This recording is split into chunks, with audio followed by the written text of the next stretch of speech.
Hey, Haley Beth, how are you doing, little lady? Good to see you. First one in. Haley's ready to go. Haley is ready to go. Fired up, ready to go. Rule Gardens, what is up, brother? How you doing, man? Good to see you, Rule. How you doing, T? I see you, Haley Beth. I see you. First one in. Ready to go, huh?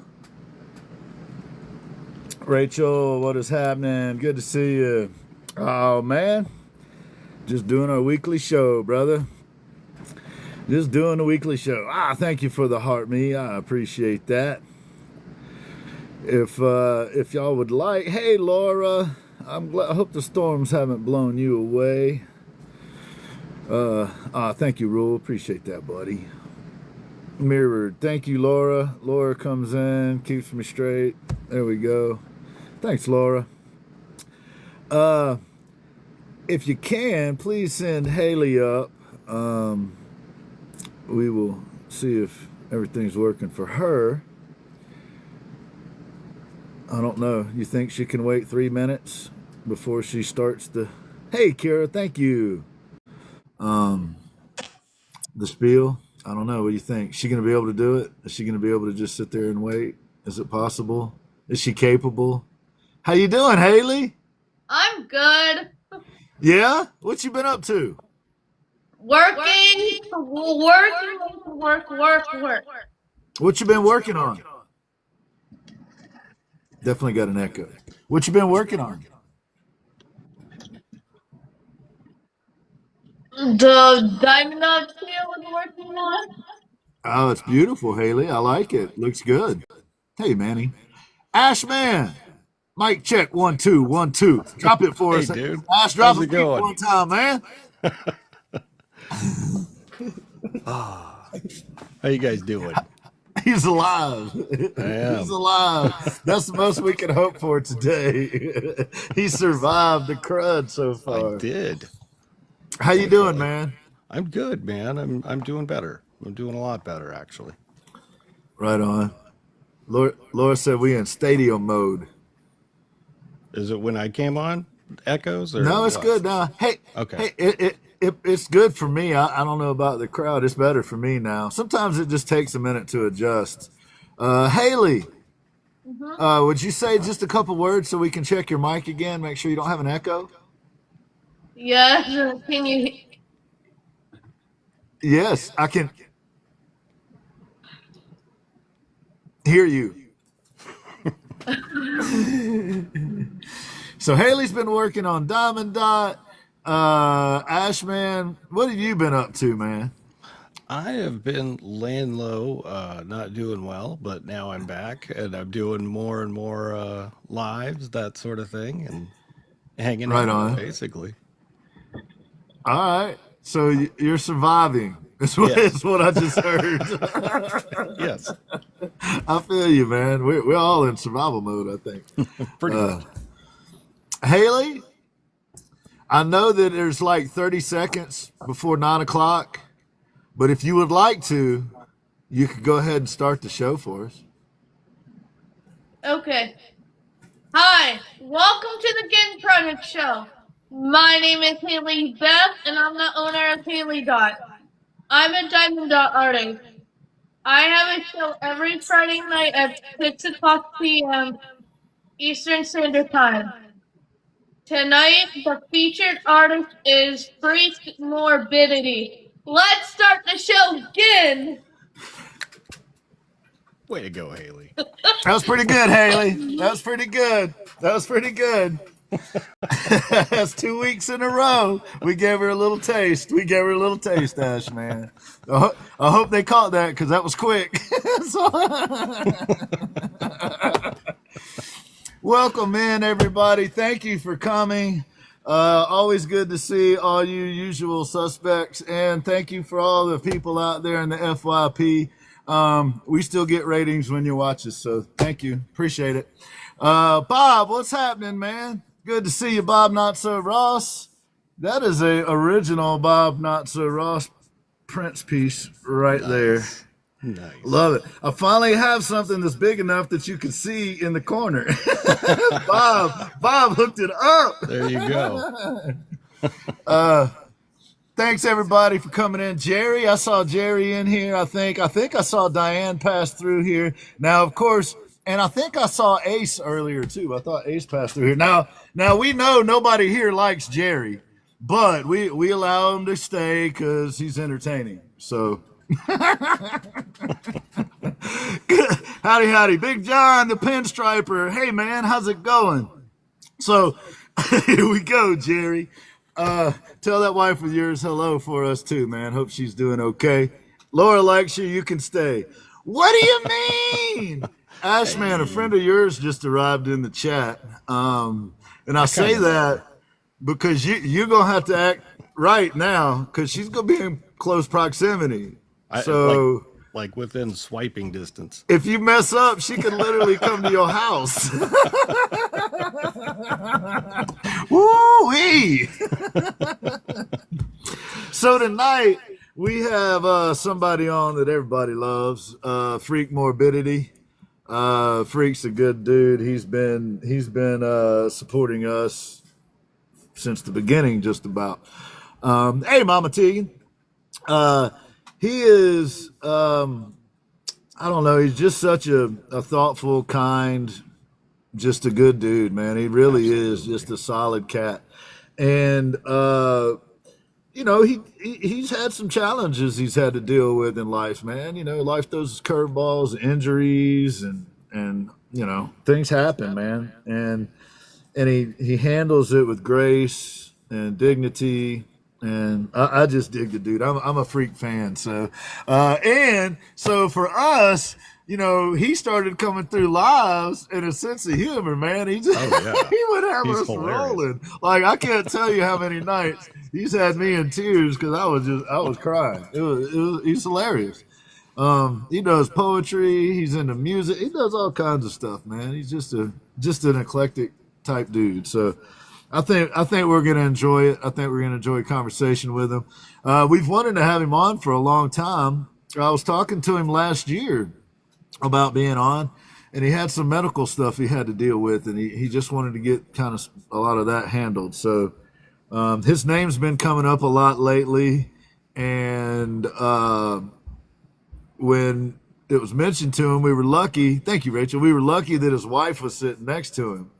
Because his wife is the one that encouraged him and said, "Hey, you should do it. You can do this." Nice. So so thanks to Mrs. Freak Morbidity, we're gonna learn a little about where that name came from as well. So very cool. Anyway, looking forward to having him on.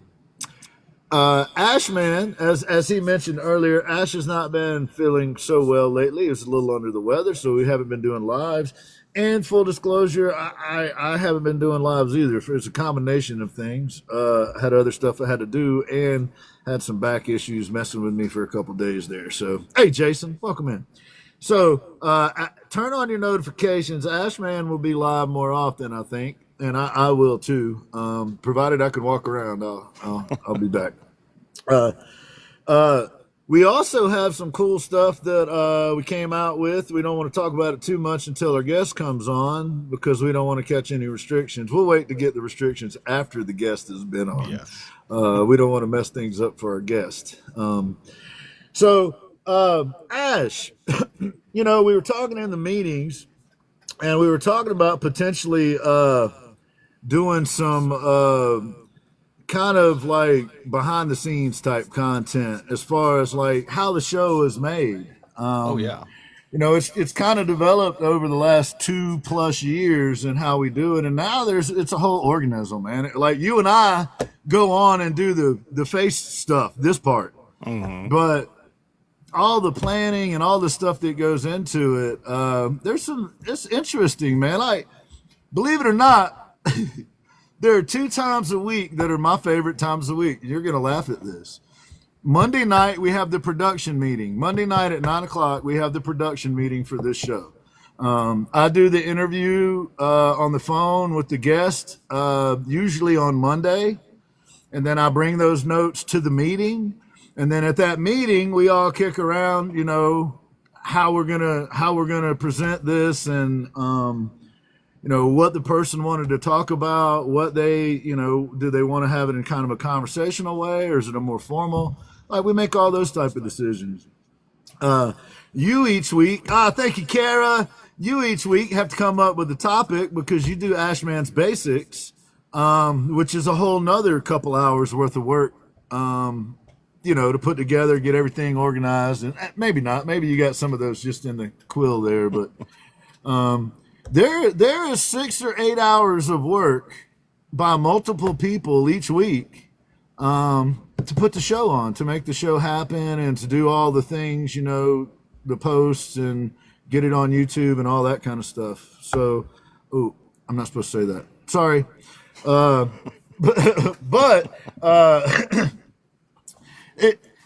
it might be interesting. There could be some interesting content in there. So one of the things in the meeting was to throw out to the folks in the chat, are there any things that you would like to know about the show, how we do it, what we do, why we do, or whatever? If you got any stuff like that, throw it in the chat or send it over to the Ginn Project official, and we could address those too. Ash. Yes, sir. Well, so I look forward to those meetings, because I basically get to kick around ideas with my friends, which is a lot of fun to me because I'm weird. So on your end of things, man, you show up every Monday, you show up every Thursday to those meetings, you show up every Tuesday to the show, and you and I talk periodically. Chipster, you and I talk periodically even outside of that, just trying to make sure we got all our ducks in a row. What's your impression of that, man? Is it like a miserable drudgery? It's not a miserable drudgery, but it's a drudgery. No, it's nice to actually have a room where we can actually sound off against each other and figure out new ideas and new ways to go. Because, the one thing that happens usually with things like this is stagnation. So when you bring in new people, like, some of the people we have now, it helps boost everything up. So we suddenly have a plethora of ideas and different people working on things, and good ideas all around. And we like to cut up a bit and have fun too. So it's a good time. There's more good ideas than I can get to, man. Y'all come out with them, dude. Y'all got lots of good ideas. Ace. Yeah, well, here's the thing. Part of the way we keep things on track is with the production meeting. We literally have a production meeting every Monday. Hey, MC, every Monday night. And some of those have gone 4 or 5 hours long, believe it or not. Because we want to get it right. The whole apparatus is to promote. Tonight it's for Freak. Tonight we're here for Freak. Next week it might be a panel, or we'll be here for somebody else. But the idea is that we try to put the effort into the show to make it organized, to make it kind of structured. That way people can rely on it. They know, they understand what they're coming to and what they're going to get, right? Now, the irony in that statement is there have been people watching this show for 2+ years, and they still don't understand, like, based on the shit they talk, they still don't have a clue as to how we do things. It's amazing. So I would encourage you out in the FYP, we're going to start dropping content about how the show is made. I would encourage you to watch that. But at least once a month, I talk to someone that says, oh, wow, man, I'm so glad I got to talk to you. This is amazing. Y'all have a whole thing where y'all all just get behind an artist each week. And that's really essentially what it is. And that's nothing like what I heard. I heard y'all are over there, doing whatever. It's amazing. I don't know about you, but I sift around the tears of my enemies constantly. and just sips from it. Oh, it cracks me up though, man. Happy Accidents by Chad. How are you doing, sir? Good to see you. Good to see you. Speaking of amazing guys, there's one right there. That dude's something else, man. Yeah. He's like a whole galaxy unto himself. Yes. He's got all kinds of art, all kinds of ideas. There's another good example, right, of somebody out there that's doing his thing, man. He has Happy Accidents by Chad has an account on TikTok at the TikTok shop, and I'm allowed to say that. So we're gonna shout Chad out. So I would highly encourage y'all to go over to Happy Accidents by Chad on TikTok and go check out his stuff there. He's got some cool stuff. He's got these hoodies that have 5 different pieces of his artwork on it. I dig them, man. I think it's a cool idea. And it's something we can talk about. I wouldn't go that far, Jason. I wouldn't say we all do. I wouldn't go that far, brother. How's it going, Mondo? Hey, Mondo. How you doing, Lilu? Yes, I believe we are going to have some Ginn Project show offerings. We're not going to have Ginn Project woodwork stuff over there. But I believe we are going to have some Ginn Project show offerings at the TikTok shop in the coming weeks. Yes, Laura, yes. Oh, yeah, I'm supposed to say that. Sorry. Yes. TikTok is the best. TikTok is the bestest ever. Freak Morbidity is going to be on tonight, so don't give us any restrictions because we're just going to talk about an artist here on TikTok. But if you go to Happy Accidents by Chad, he has a TikTok store account. Yes, he does. You can get cool stuff there. I believe our buddy Lost Paintbrush does too. He does. Yep. So, you know, while you're over there perusing Chad's spot, you can go peruse. Right, Jason? Right. That's right, Laura. On the replay, we say what we mean. Laura cuts out the. Good to see you, Mondo. Thanks for stopping in, buddy. Good to see you. Moose is in the house. Good to see you, Moose. I like this part where we actually get to shout people out again. That's how we used to do that on the show. Like the first 30 minutes of the show was just us shouting out folks. I like that we added some time back in to do that, man. That's one of the things that I actually like doing, messing with people in the chat, talking smack. Like Chipster. That guy. Yeah. The photographer. Yep. He all right. Then Mama Tegan, full disclosure, I've been peeking at you a little bit from the FYP, seeing what you got going on over there. Hey, Enigma. I like her attitude, man. She is always like, I've seen a couple times where people were doing some testy type stuff, and she is really like, she's better at it than me. She was able to kind of gently steer him back on the road there. I don't know how she does it. So my hat's off to you, Mama Tegan. You doing something good. I hope I'm saying your name right. You are. Enigma, good to see you. So, Ashman. Yes, sir. You're doing a podcast every Wednesday night, and you do the show on TikTok. That show is 3 Arizona time, 6 o'clock Eastern time. Yes. And it's Ashman's Basic. And can you tell us a little bit about, do you know this week or anything? Or you and Eve are going to make it up? Ashman's Basic podcast is every Wednesday, as Ginn said, 3 o'clock Arizona time, 6 o'clock Eastern time. And we usually come up with a concept maybe an hour beforehand. So it's kind of like one of those things where I have to do quick research if I'm going to do it, because I don't know about you, man, but I take notes. I have notes. Ashman's Basics tonight. These are my notes.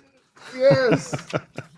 And, dude, in fact, I got notes about notes. Sorry, I stepped on you there. That's okay. But yeah, I've been doing like a lot of like research right beforehand, and I like to be prepared, and at the same point we go off road constantly on that show. So. Yes. Well, here's the thing. So that preparedness, that was a question that was asked. So part of the reason we put all the time and effort into the guest is, you know, you can present someone better if you know a little bit about them, right? So if it's someone that I've never talked to, that I don't really know much about, the only thing I know is what I've heard from other people, I really don't know much about that person. If the only thing I know about that person is stuff I've heard from other people, I truly don't know a lot about them. So getting to talk to them, they get to say themselves, hey, this is what I would like to highlight. This is the kind of things I would talk about. Because there's been some people that have been, I mean, we've had people on here that have been through some really traumatic stuff. Really, really, women and men. And, you know, for example, sometimes trauma affects us differently. And one day we're able to talk about something, and then the next day maybe we're not.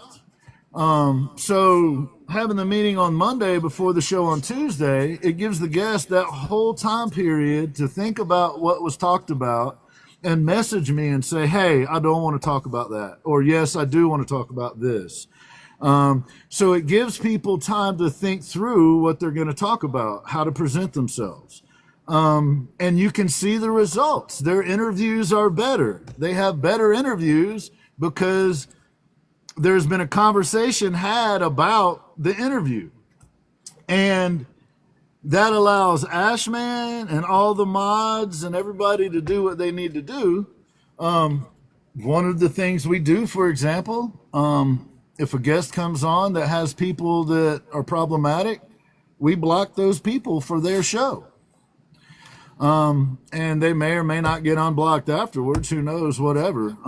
But the idea is to protect the guest while they're on the show. And there's another example of, we had to learn that over time, right?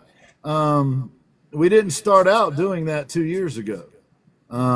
We had to kind of incorporate that. Yeah, 95% trauma and 5% Elmer's glue. That's right. That's a lot. That's a lot. Hey, Stitch. So, at any rate, it really, I think it shows in the interviews, and it goes kind of like this. I've never been to Ashman's house before, but if Ashman and I said, if we said, hey, let's have a conversation about the kitchen on the show tonight. Well, at least we would know that most kitchens have a sink and a stove and a refrigerator. Like, we would be generally kind of familiar with where we were going to be going, right? Another thing that does is it lowers anxiety. So those folks that come on that are really anxious about being on, there are also mechanisms in place to try to help with that. And one way to reduce anxiety is for people to understand what they're in for. And we've managed to have people on that have never done interviews with anybody else before or since, because we have a process. And I think it's cool. I think it's cool that a whole group of artists come together in that way to support each other. And like Project Zero, A.S.H. Project Zero is amazing. He's been on here twice. His artwork is right behind me up here. It's hanging from the ceiling, but anyway. So there's a method to the madness. There's a reason for the process. Now, that is not to say that all the other ways of doing it are valuable too. They are also awesome. Anybody that takes the time to learn a little bit more about the artist and to broadcast that, I'm happy they're doing it. That's amazing. And it's probably a good thing we're not all doing it the same way. Right. Right on, Ace. Y'all are from the same area. Right on. Right on. Yeah, Project Zero is awesome, for sure. So anyway, man, those were my thoughts on today. Like, I really look forward to our meetings because it's fun. Like, we map out. We don't just have meetings about the show. We have meetings about the guitars as well. And that's how we've mapped out all the licensing agreements and the artist agreements and all of that stuff. It's been a collaborative thing, man. And like Kira and Laura are super knowledgeable in that area. You're over there. You are super knowledgeable in that area. So for example, we have those agreements hammered out. When you're feeling better, when you get a chance, they're in that chat. You look over them, and then you'll give us feedback, and then after that, we'll incorporate it, and then they'll be finished. But that's part of the process. Like, we pass stuff around. Hey, we'd like you to look over this before we go any further with it. Hey, go check this out and see if there's any problems with it. Shoot holes in it or whatever. And I don't know, man. That's fun to me. That's a way to actually make progress to get somewhere. Yeah, I agree, man. Now, Ash is contractually obligated. He doesn't have a choice. He just has to sit there for 2 hours every Tuesday. He's got to sit there for 2 hours and essentially just agree with me.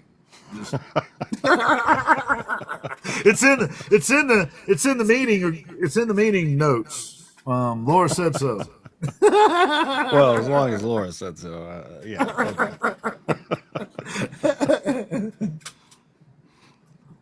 Okay.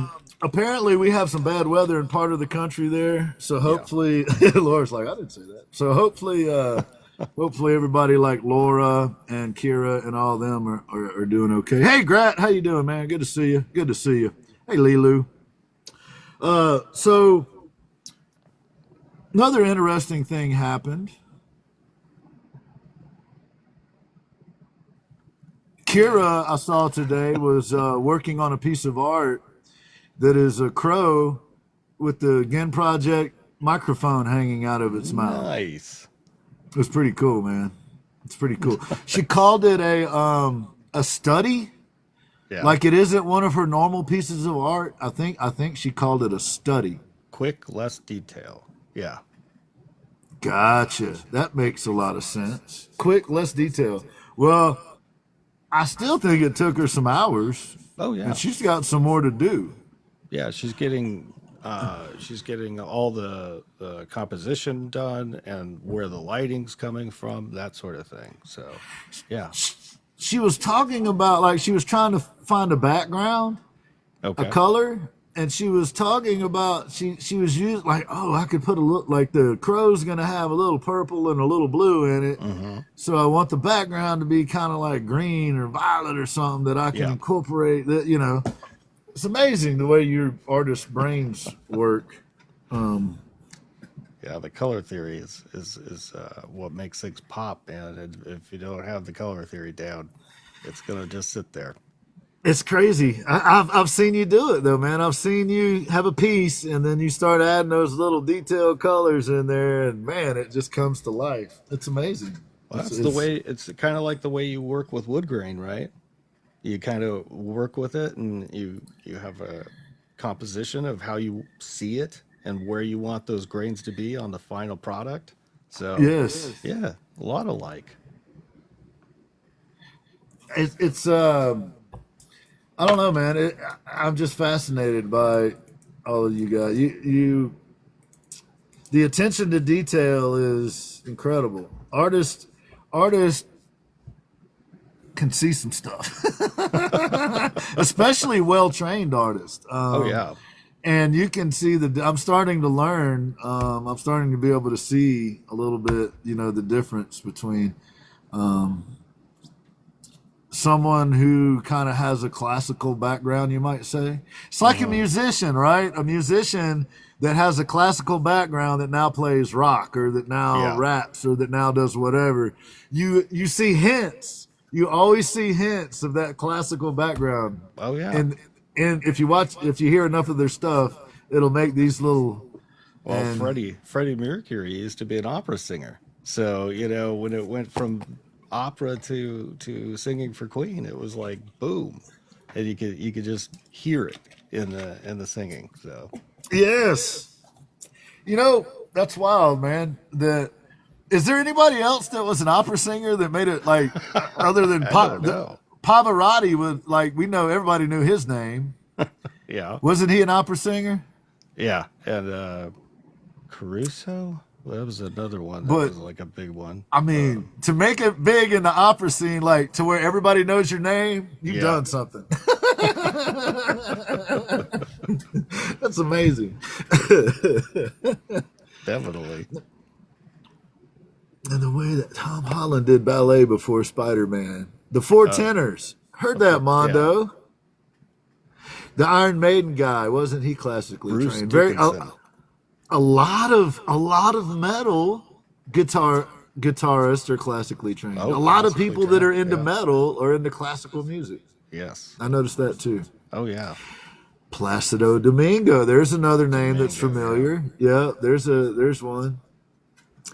So the person we're going to have on tonight is about that same name recognition here on the TikToks. Freak Morbidity. Is there anybody that doesn't know Freak? Is there anybody in the chat right now? I'm curious. Is there anybody in the chat right now that doesn't know who Freak Morbidity is? Bruce Dickinson. Heard that. Yeah. Anybody? I bet there isn't anybody. Dude knows everybody. So this evening after Freak Morbidity is on, you're going to be doing a spot for us. Eve doesn't know. Eve doesn't know who it is. Eve thinks he plays for Van Halen. Freak doesn't know who he is.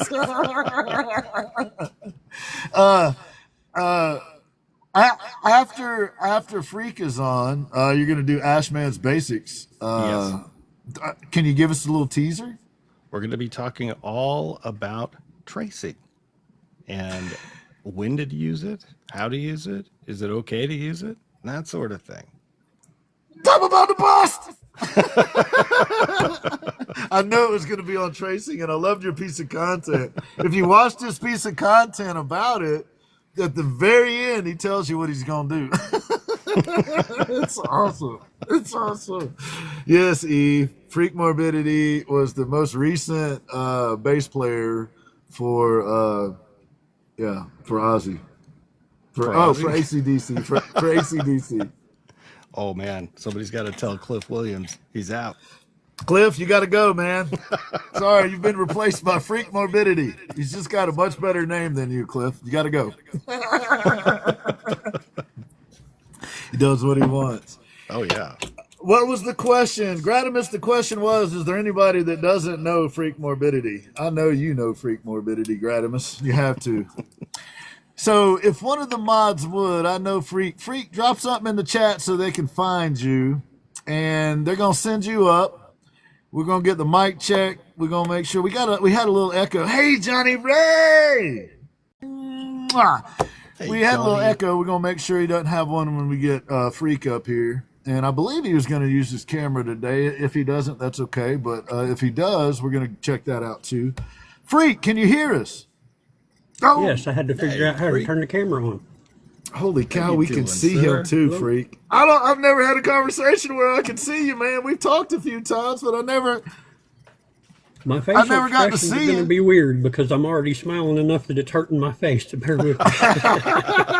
Nice. Us too, man. I'm excited to have you on, my friend. I'm excited to have you on. We're going to do a little introduction here real quick. This guy that we just brought up, his name is Freak Morbidity. He is an artist. Everybody on this platform knows who Freak is. Freak plays bass for Ozzy Osbourne. He replaced Cliff. For those that don't know. I was almost a drummer for Spinal Tap. Right on. Nice. That would be cool. So, Freak, as I was saying earlier, Freak's been through some stuff in his life. And why it's so impressive that he has such a great attitude, such a great personality, and so kind and humble. I know personally that he has had us rolling, laughing, many, many nights, over the past couple of years. You're only saying that because it's true. Yes. But he's also a writer, a poet. He does all kinds of stuff.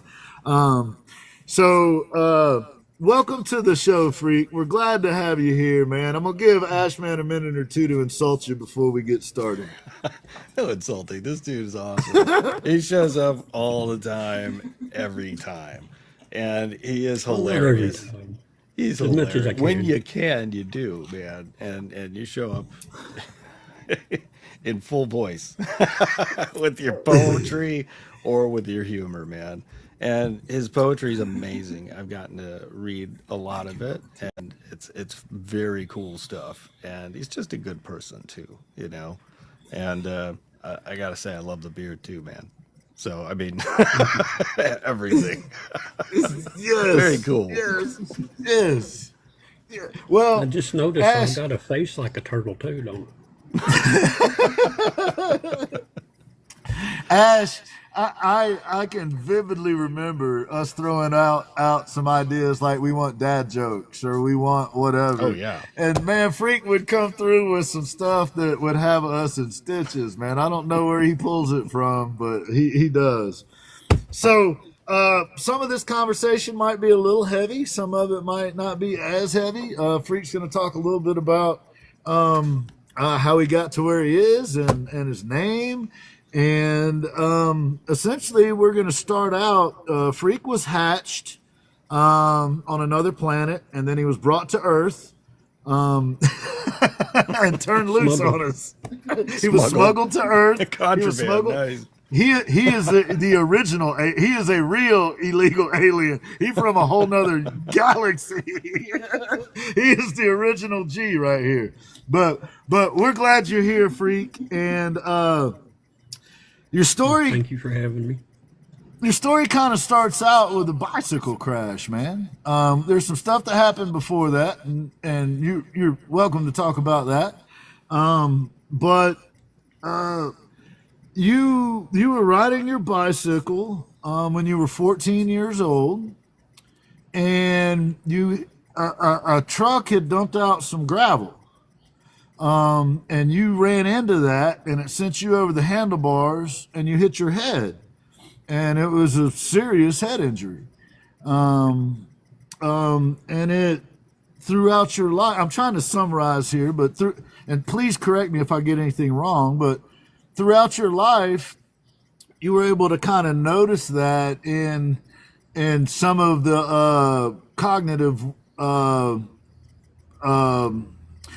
Like the ways you process information, for example, or your say anxiety levels, for example, and I just think it's remarkable, man, that you've gotten as far as you have, that you are the man that you are, despite having to kind of overcome some stuff. And Freak isn't comfortable talking about himself. I can tell you that from the interview.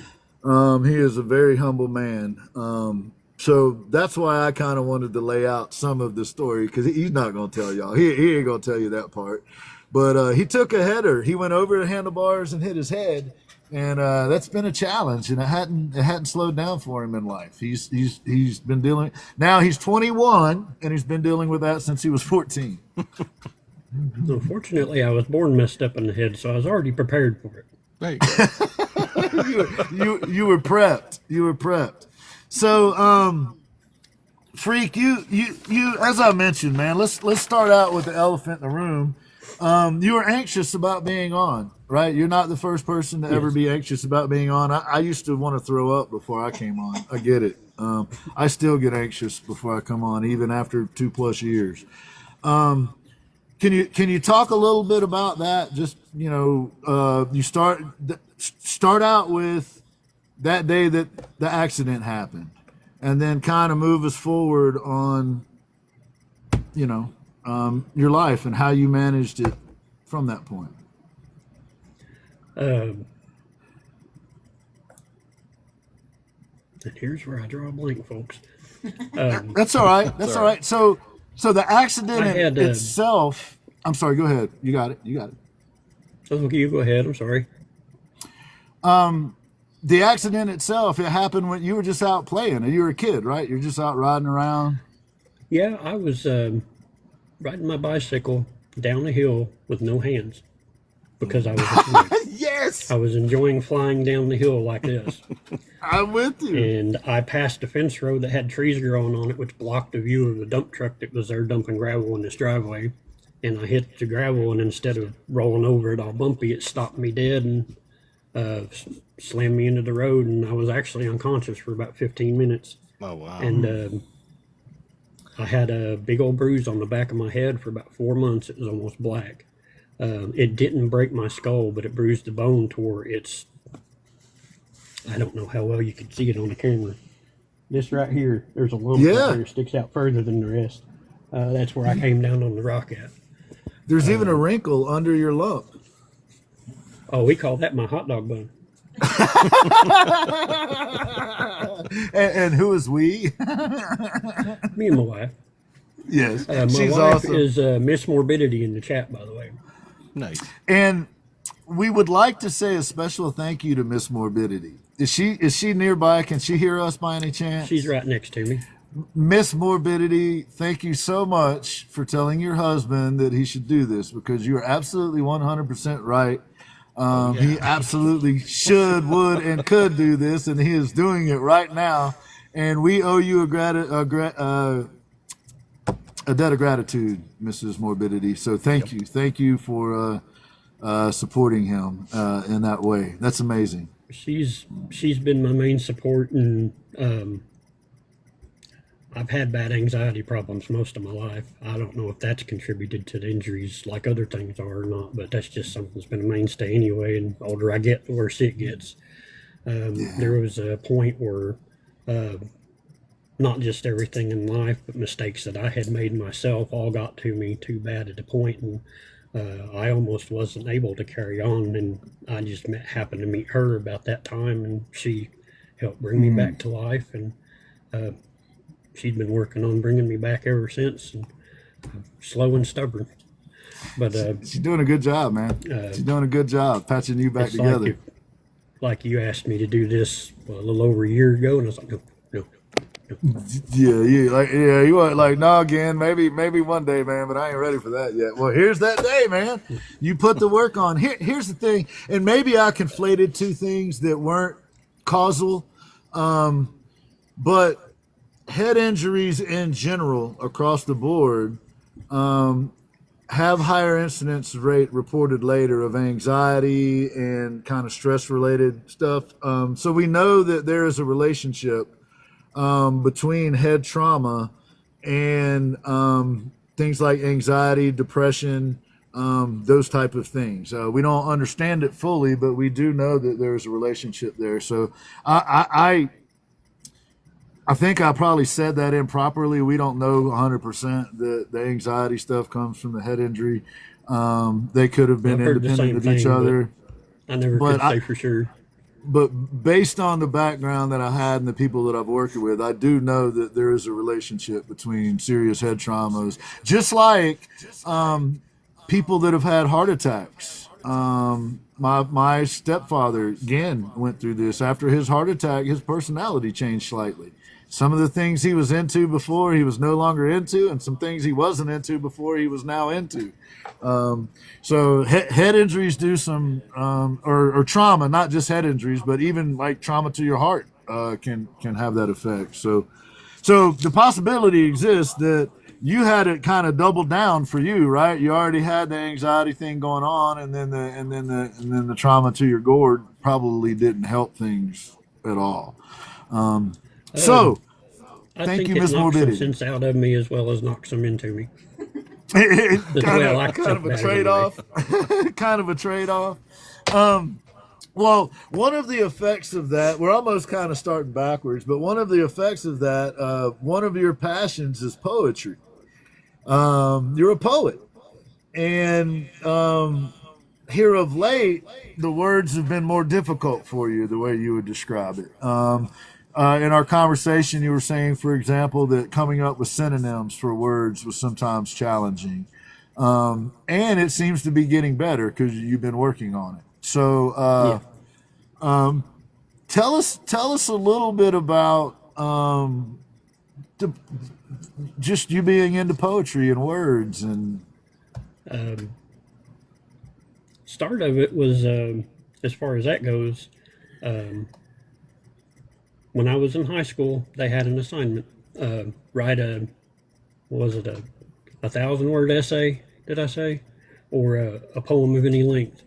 And at that point in time, I was like, easy way out.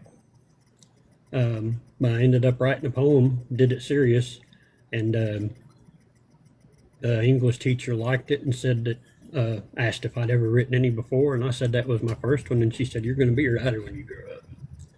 And I never really had anybody support anything that I did like that before, so I focused on it, and turned out I was good at it. Had a knack for pentameters and rhyming and different things and playing with words, and I absolutely loved it. Unfortunately, one of the side effects that I believe is of the head injury, because it's gradually continued, still waiting for verification for that in September, is it started giving me memory problems like I just had.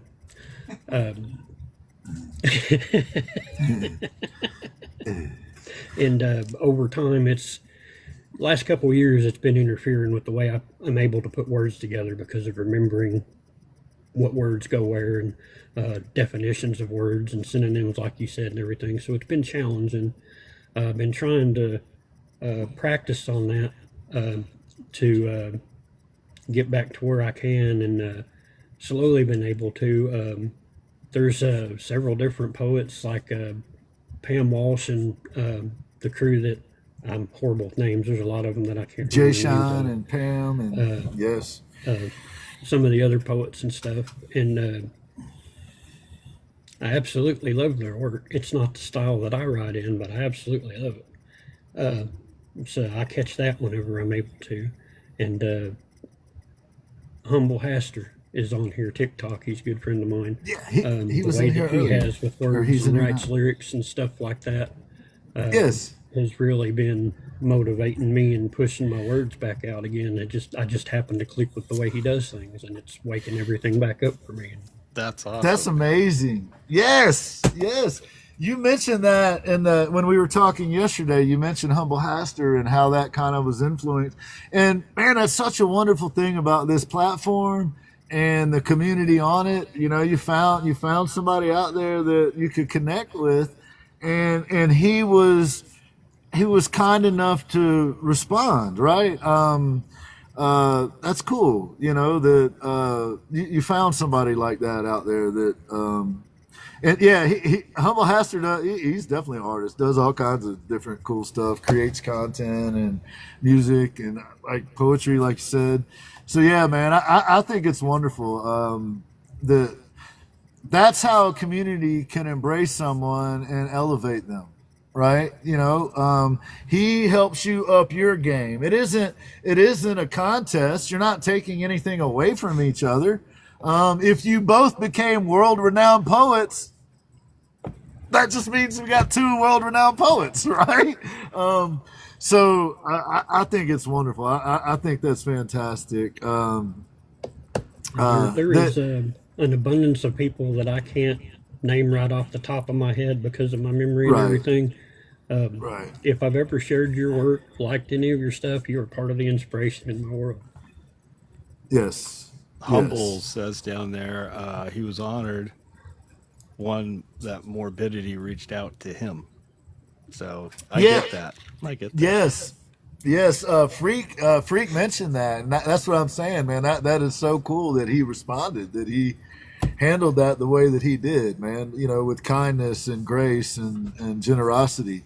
My hat's off to you, Humble. That's how I think folks should respond when you're able to. Now, look, everybody's not always able to. We can't be all things to everybody, but that's cool, man. That's really cool. And maybe I because of my background and what I did, you know, writing training programs and all that stuff before. Maybe that's why it kind of hits me in the heartstrings, because it's a human being.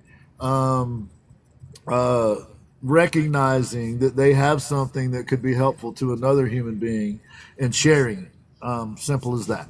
It really does kind of boil down to that simple. So, So poetry is a huge passion for you. You've been able to make connections on here, and we hope that you will get back to being a more doing more poetry like you were before, as much as you were before. And you're making progress on that. Am I accurate in saying that? Yes.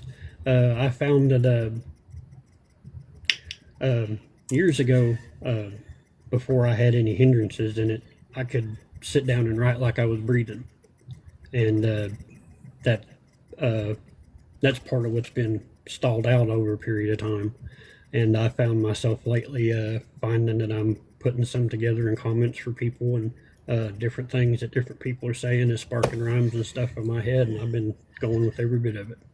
That's amazing, man. I love it. Now, see, it was when we were talking, it was a little bit, and you and I have talked before. That's another thing I have so much respect for you is if you have a question, you just reach out. Like there was a time last year, Excuse me. Sir. you something happened and you had a question, you called me and we had a chat. And that's how it works. So I have a lot of respect. That's the way I've always done things. I have a lot of respect for you for that reason too.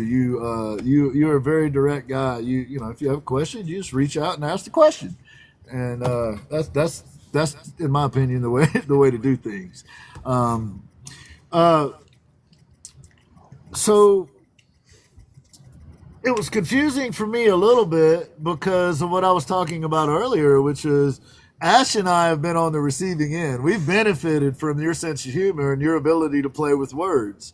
So that was something that I was like, man, he's good at that. And then to have a conversation with you and you feel like it's diminished. I can only do that in the spur of the moment. If I sit down to try to write something like that, there's nothing. But in the spur of the moment, it's just I don't even know where it comes from. And that's remarkable, man. It's in there. It's just in there somewhere, and it emerges, and then he's moving on. I love it, man. It's fascinating though that some of them are even good. They're very good. They're very good, and they're witty, and there's nuance and subtlety in there. I love it, man. Maybe there's a connection here because the other thing that people may not know about you is you're into music. You played trumpet at one point.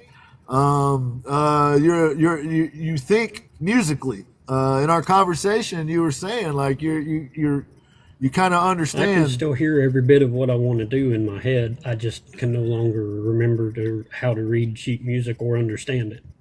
And if it wasn't for that, I'd already have a lot more accomplished in that. But it's finding the assistance and the programs and stuff that I need for something like that, especially being Mr. Broke Boy, doesn't work all the time. And the free ones, my son showed me a couple of them, but they limit what you can do with them. Oh yeah. And I've been trying to find the balance in one. So if anybody has any recommendations, you could message me for something like that. I would greatly appreciate the help. I don't know what those kind of programs are called, unfortunately, because it's just not coming to my head. Do you remember what they're called? No, I'm sorry. Humble says, anyway, you have access to all the instruments, and you can hit the different keys on your keyboard to play it like a piano. Yeah. And then you can hear what it is and plug that in the timing, the different timing and the beats and everything. Gotcha. Like a soundboard? I don't know. Humble says talk to him about it and what you need, and he'll get your music started, and he'll hook you up. A MIDI, whatever that. I don't know what that is. Yeah, it's a MIDI keyboard. It's like a small piano, basically, and it's got programmable keys in it, basically buttons, and it can do all kinds of stuff. Right on, Rachel. Right on, Ace. Weird faces. My mouth feels so weird. No, you're good, man. You are good. You are among friends, man. We're so thrilled to have you here and talk to us, man. We're so proud of you for being here, man. Really, like you. It's I a lot. Been able to do this last year. No, My anxiety was worse. And that's understandable, man. You know, and that's the great thing about it. Look, you are a walking, talking example of how this community can help people. Humble Haster is a walking, talking example of someone in the community that makes the people around them better. You know what I mean? That's awesome. That is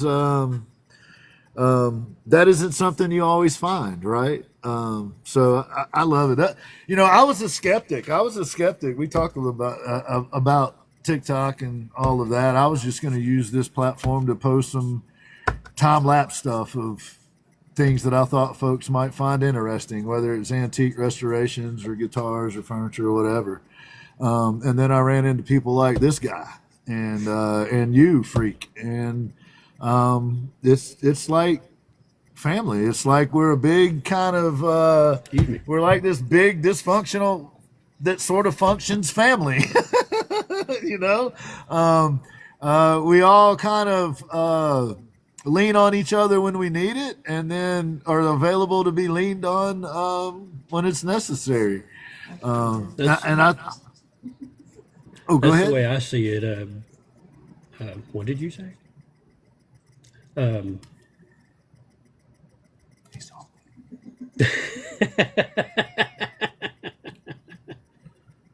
I don't Oceans in a remember. Tupperware. Right on. Well, we were just talking about the community and the community being supportive, and Humble Haster being supportive, and others. And we were putting out the word, if anybody's got a mini or a DAW, I think Rachel called it, or a Beats pad is what Ace called it. Anybody got one of those laying around, send it to Freak. We want him to make us some music. How do people get in touch with you, Freak? You're going to be showing some of your art here too, and you were saying some of it was available. How would we're going to say this again, but how should folks reach out to you? If people wanted to reach out to you, how would they get in touch with you? For now, you could just message me on here, and we'll have a conversation about it. Okay, so reach out to him on TikTok if you are interested in collaborating, or if you are interested in purchasing some things we're going to see later in the show. Fair to say?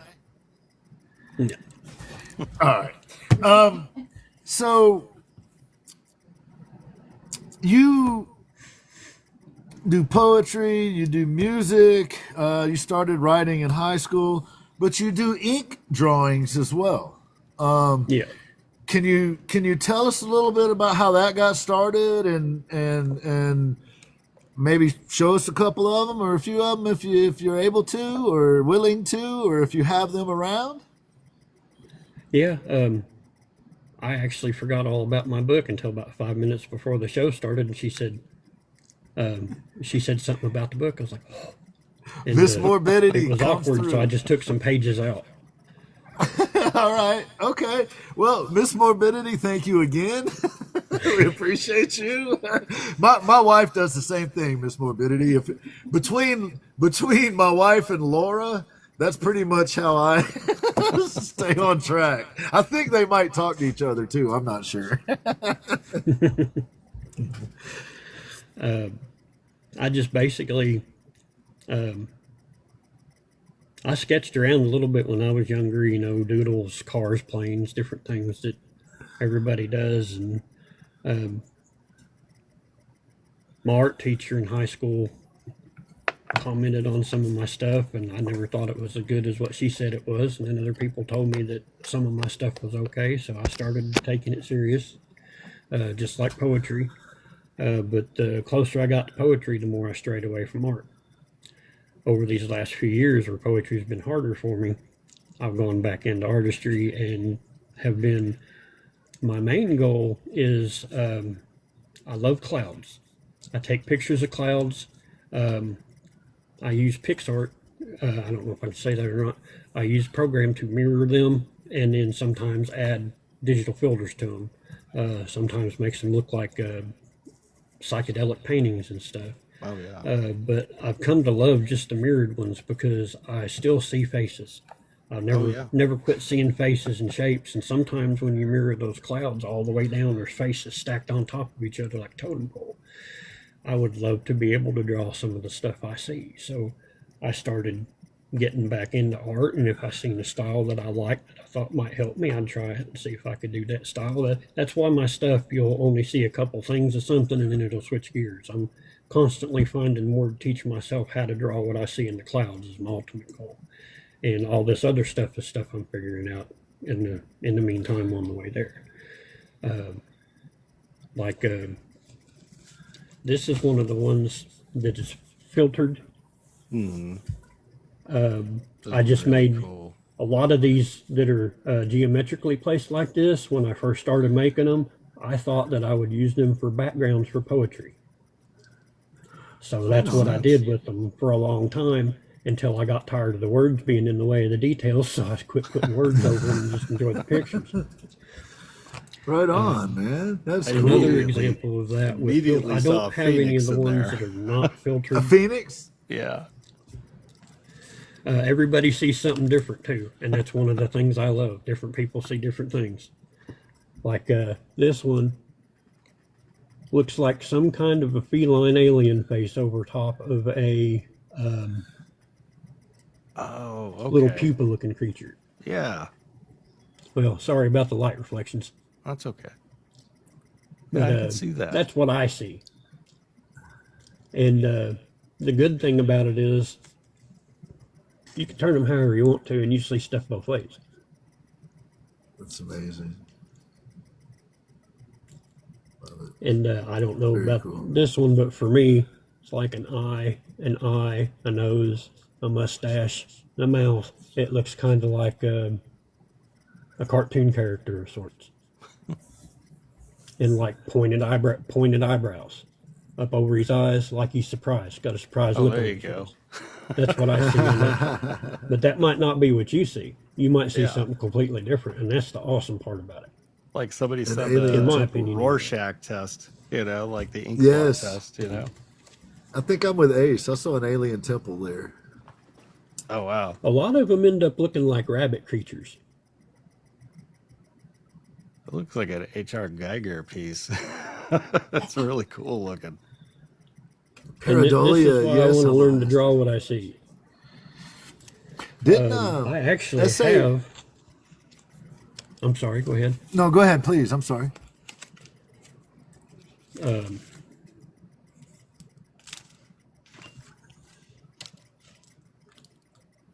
I don't remember. Go ahead. Well, I was just commenting. The Humble Haster said Pareidolia, and I was going to say, didn't S.A. do a series called Pareidolia? One of her paintings was called Pareidolia. I think it's the one that was the 3D painting at that show we went to, Ash. I'm not sure. I think that was called Pareidolia, though. Could be I'm wrong. not sure if I'm not be sure of wrong. that myself. Sometimes I think of them as living Rorschachs because of the way they put together. Yes. This one looks like a gremlin. Oh, yeah. Looks And, like a this dinosaur what to I me. see. Like a can see a Tyrannosaurus dragon. face. It Yeah, or might help dragon if or I didn't something. say what I see first. And No, I dig used it, to I do dig the it. same. I like mirroring symmetry. My brain likes symmetry and patterns. This was I just love the pattern of it. It was from a pour painting. Oh, wow. Right on.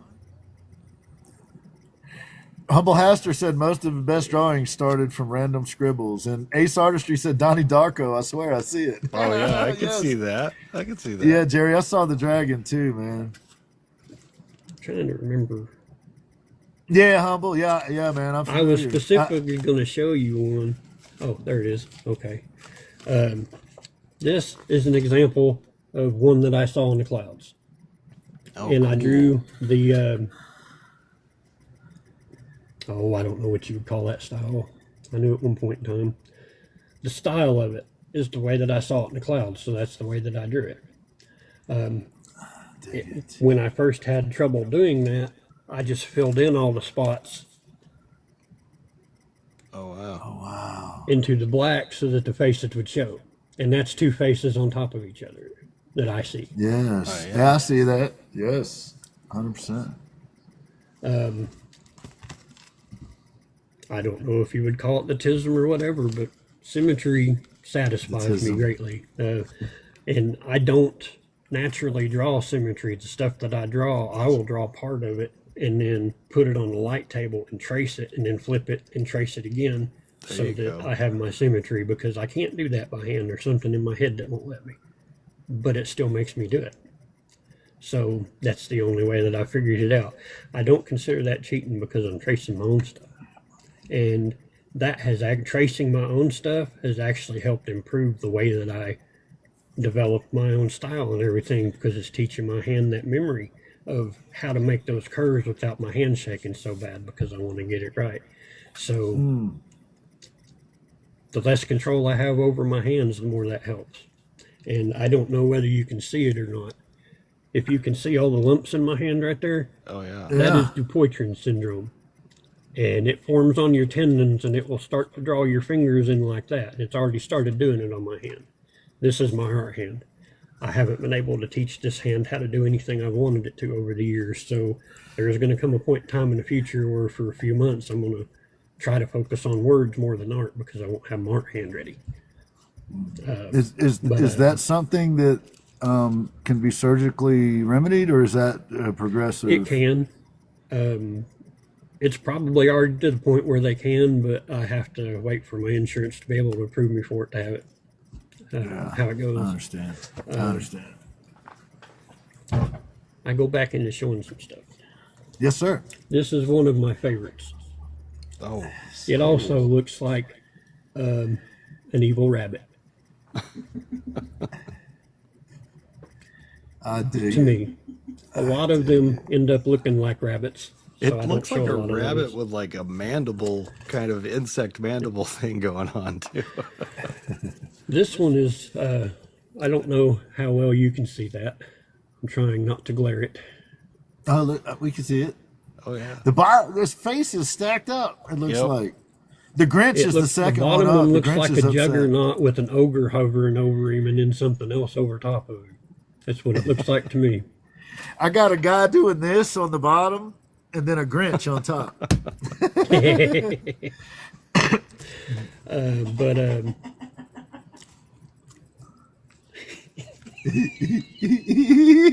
She got tickled. Miss Morbidity got tickled over I there. was Now she got him expecting to tickled. laugh, and I was like, I realized what I done. That was great. As far as the black ink stuff goes, where I love patterns and everything, these are in no order because I can't remember time frames and periods and shit and junk and stuff. I like working with black ink and making patterns. I like that one a lot. That's awesome. That's cool. I don't know if you can see it or not, but the words say, "Fearest thou not, 'tis only madness." 'Tis only madness. I love it. That's cool. And sometimes I add color. Oh, nice. Oh, wow. Dig it. That's actually one of the first successful faces I've ever made. As far as,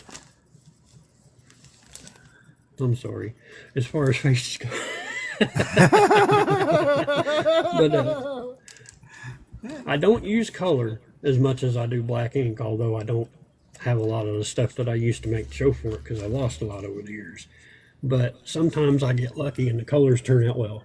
Ooh. Oh, that is cool, man. That reminds me of something Ash would do. That's awesome. I love Something it. I actually didn't mention to you in the pre-interview yesterday is I'm colorblind, but I see colors, but blue and purple look like all shades of the same color to me, and some Right. reds and oranges that are similar look the same to me, and I can't tell the difference between what color it is because my brain thinks they're shades of the same thing. So I just I'm go with you. with it. And what looks right in my eye is what I end up doing. This actually has the color shift paint on the background. So different ways you look at it is a different color on the background. Right on.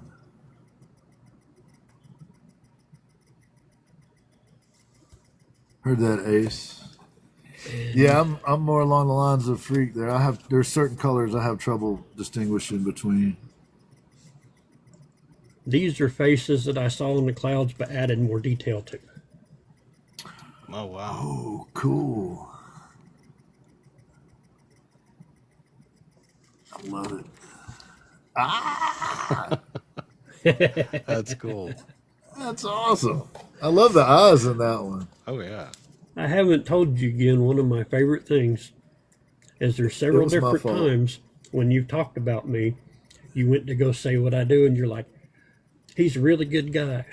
He couldn't figure out what I was doing. I can't tell you how much that cracked me up. I loved it. This is me experimenting with color. This particular one, I don't have a black light at the moment because I left it on for a year straight and it died. So this actually changes color in black light and glows. Right on. And if I'm not mistaken, the white does too, but it's not a white when it glows. Yes. It's like, is that right? Yeah. You're right, And Humble. some- You're right. Sometimes it's just a pattern. Yeah, that's cool. I like it. Casserole said, me want. Casserole, all you got to do is message them right here on the TikTokers. You don't even have to leave TikTok. Just right here on TikTok. You can message them. Yeah, I didn't bother saying, let me know which one you were interested in, did I? At the beginning of it. So, yeah, well, that's okay. if Well- you're interested, when I first started, I aimed to sell, but then I just enjoyed the family that I found here. All the circles that I'm in, I consider one big family.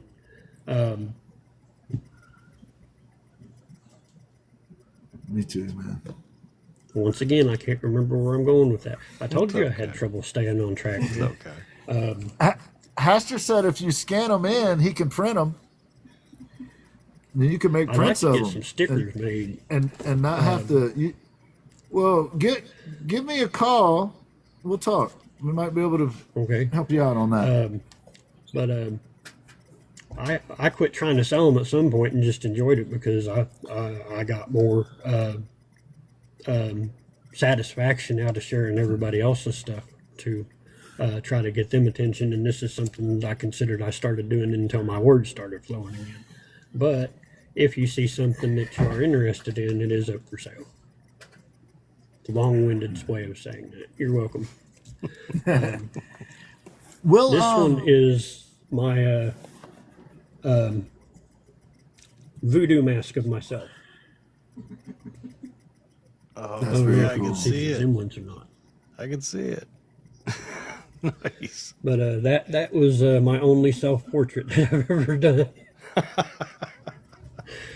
And I call this one the hallucinating penguin. hallucinating penguin. I love it. I love it, man. That's awesome. If We- you can see I- the penguin in there. I don't print. We don't print, but we do have like the people that do the like Rachel that does the merch stuff for me. She can do stickers and stuff like that. And then I have a guy that does hats and shirts and stuff. So we could definitely figure something out for sure. I hate to pause for just a second, but You're cool. if you could take a picture of those, I think what Haster is saying is that he could digitize it so that you could make prints available. And in that instance, you could, if you wanted to, sell the original or keep the original, but then you could have prints available for sale of those pieces. I think that's what he was talking about. That would be awesome, man. That would be cool. And then potentially, I don't know this for sure, but potentially someone like Rachel might be able to turn one of those designs into a sticker or something, or more than one. I don't know. So yeah, let's chat. I don't know. I don't know if it's doable or not, but let's talk about it. It's a possibility. It seems doable. Definitely. I get confused a lot and I have trouble learning new things. So, Rachel's in the chat right now. And Rachel's the one that did the Ginn Project show sticker and the stuff that I have with A.S.H and all of that. She also did the Ginn Project woodwork stuff. So potentially Rachel might be able to help us out there. And if Haster has a way to digitize your images, man, that would be amazing. That would be fantastic, because then even if you sell the originals, you still have your prints available for sale in perpetuity. So like each piece of art that you do, you could generate revenue on more than once. And that's huge. That would be amazing. Right on, Haster. Right on, man. Right on. yeah, up until this point, the only time I've ever done a print was for myself if I gave the original away, so I'd have something to say, hey, this is what I did. Nice. Right on. Yeah. But, Well, you have my number. okay, there went You my have brain my again. You're welcome. you have my personal number, freak. You can pass it along to Haster, and if there's some way that I can help make that stuff happen, y'all let me know. I'll do what I can, man. But Okay. that would be cool if he could digitize your art, man. That would be amazing. I would highly, highly, highly recommend that you do that.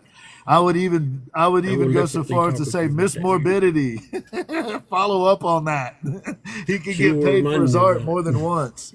That way, even if you sell the originals, you could still.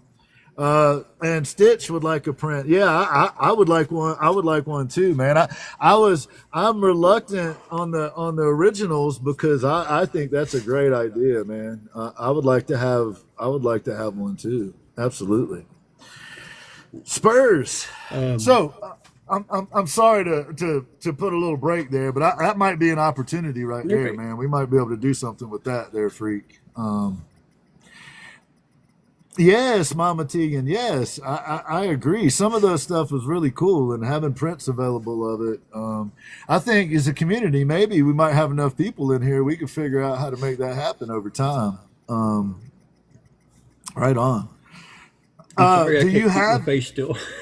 do you do you have the ability to take some decent pictures? Like I don't know. I guess Haster would be able to tell you like exactly what he He needs, actually what quality. introduced me to the app that I can take the pictures with a couple weeks ago. Awesome. My Oh, so memory he just, prepped you. He knew what he was doing. He Declassified that information. is classified. Right on. All right. Well, cool. I definitely think that could happen right there. All right. Well, so you do use color, mostly black ink. You definitely have a symmetry vibe. That's for sure. And the clouds that you were showing us, can you please, because of my ignorance, describe to me again how do you do that? How do you make those pieces with the duplicated clouds on them? Am I allowed to say the name of the app that I use? I don't know, but you use an app. So you use an app. I use an app that has gotcha. filters in it that you can mirror, and it lets you drag where at you're mirroring from, so you have a gradual look. Like, say, if this is the middle, you have a gradual look for everything doubling on its way out. And you can reverse it and do the same thing with the opposite. So you have one picture of a cloud could Mirror Lab. potentially provide you 20 different pictures you can manipulate because of the different places that you can mirror that cloud as you go and see faces that you didn't see before. So Right on. some of them will make multiple different designs. So from one picture of a cloud, or from one cloud, because of just the Yeah, I can see separation that. and the Yeah. mirroring. So there's probably a whole lot more faces than I'll ever catch, because I catch the ones I'm satisfied with and then I move on, because if not, I'm gonna focus on that one forever. PixArt, Mirror Labs and PixArt. Right on, Miss Morbidity. Thank you. Ash, I know you have thoughts on this, man. The artwork, the replication of the clouds. What are you thinking here? Yeah. When he sent me some of those images, I was just like, that is really cool. I spent like 10 minutes looking at one, just because I can see so many different things going on through them. And it's really cool because just looking at the clouds is one thing, but the way you do that and the way you mirror them and pull, like you were saying, pulling more and more out of it as you were pulling the different areas, it just The changed ones them. that sorry, No, go the ahead. ones that I love the most are the ones that turned out like that. I call them totem poles. Yeah. That's what they remind me of. And the best ones, the coolest thing, the way that I see them is you'll have a face, and then from the nose up to the eyes, we'll make the chin of another one, or we'll make the top of the head will make the chin of the one above it, and so on and so forth. And it's like each one is its own one, but it blends into itself and changes as you go down. Oh yeah. That's one of the main things I would like to be able to draw, That would be cool. to be able to see those transitions. But right now I can just draw the separate faces that I see. I haven't learned to blend them together, so that's a work in progress. Yeah, you'll get there, man. You'll get there. It just takes practice, and you'll be able to do it in no time. And then you'll be like, oh, I remember when that was a struggle, and then it'll be like natural for you. If anybody remember the name of that app that I said, fair game, create you some stuff. Absolutely. I'm not one of those people. It's like, hey, this is what I do. Stay away from it. Go have you some fun. Make some stuff. See what you can That's do. what you should do, right? Hey, Trouble just walked in. Hey, trouble. Another guy that's been a guest on this show, good dude, does a lot of cool stuff. Rings, maybe some rings. So in the 04 to 06 realm, you also had a back surgery. So what? Go ahead. I'm always missing my cues. You're welcome. No, you're good. I had my L4, L5. No, at first it was was it L4, L5 at first, or memory orders? Either the L4 or the L5 or the L5S1 herniated out first, and took almost all my mobility away from me. And they did a surgery to fix it, and that helped for about 2 months. And the same one herniated back out, and they had to do a second surgery. And that one helped for a short amount of time before everything started getting better. And I had a lot of people say, yeah, they usually don't help very long. They're different people, different results. Mine didn't last very long, so been doing as best as I can since then. One of the frustrating things is after the second surgery, that doctor told me there was nothing else that could be done to be as mobile as I could for as long as I could until I was in a wheelchair, and then do the same thing then. I found out years later that the next option should have been spinal fusion, and that was not offered to me. So I could have had this taken care of with less pain over the duration years ago. And I currently have a few medical conditions that I'm trying to get remedied to be able to have that done. So that'll help some. Man, we have something in common, which was we have both had significant life-changing injuries when we were 27. And in my instance, I shattered a leg, and your instance, you wrecked your back. But you were working at a brake factory, and they had parts in these big giant bins that you had to move. And one day you were moving one of those, and you felt it in your back. It hurt. And you did what us good old boys do, and you just grinned and bear it and went to work and just did what you needed to Rub do. some dirt on it. Rub some dirt on it. And then the weekend hit, and you were down. Like, you made it to the weekend, but when the weekend hit, that was it. You were down. I woke up on And a then the Sunday morning bastard and couldn't said, move. and then the bastard said that it wasn't work related because you were home when you had the problem. And that was dirty of them. I just wanted to point that out. But because that ain't actually how it works. We'd actually been on them for over a year about making sure there was an adequate amount of fork trucks, and that when they actually found out what was wrong with me, the doctor said it had been like that for at least a year because of the scarring that was around it. So it just took that long for me to feel what was wrong. Yes, It yes. finally got to the point where it was smashing them nerves. Man, that's so painful too. Man, I'm sorry you went through that, and I'm sorry they responded that way. 75-foot ladder to the knee. Ooh, 27, man. 27 must be the year for us to get it done. So I wanted to bring that up because it's just an additional challenge, right? You know, you're a guy, you don't want to. He didn't want to come on and be like whining, right? Like, I got this. He never complains about anything, y'all, which is why I'm the one bringing this stuff up and not him. But I wanted to change gears a little bit, and I would like for you to explain yourself here, Mr. Morbidity. You got some splaining to do. I've heard that in certain circles, people call you Dorkosaurus. That is a nickname I came up with for myself. Please elaborate. Would you like to set up there? I am big, awkward, and clumsy, and I am proud to be a dork. I've just always used that term sometimes when I'm in a good mood. I'm a big dorkosaurus. I'm a giant dork.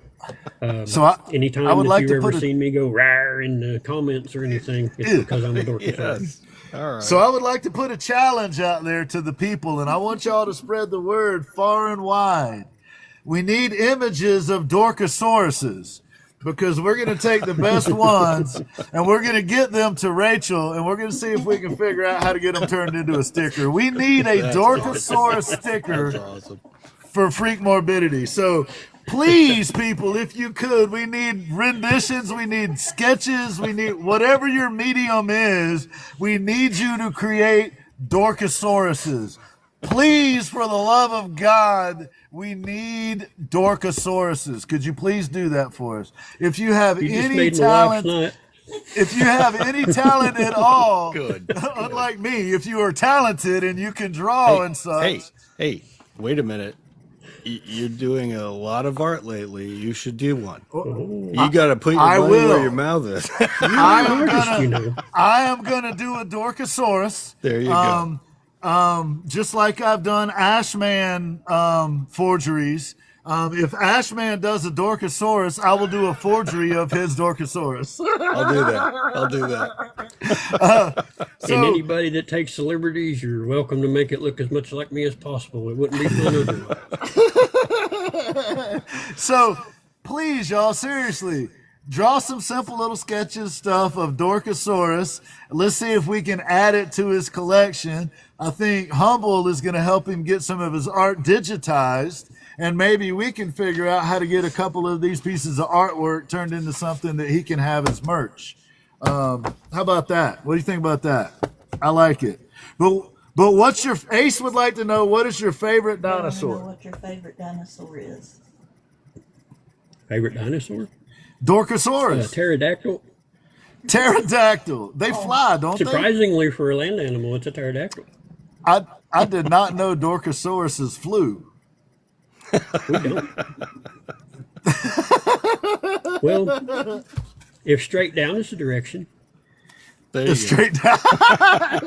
It's like the glide ratio of a C-130. 6 feet down to 1 foot forward.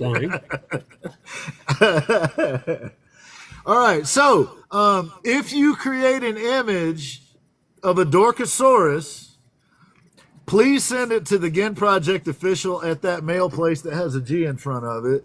And Laura or Rachel will get their hands on it, and we will make sure to at least get them put in one location so that we can save them in an email or something and make them available for this man.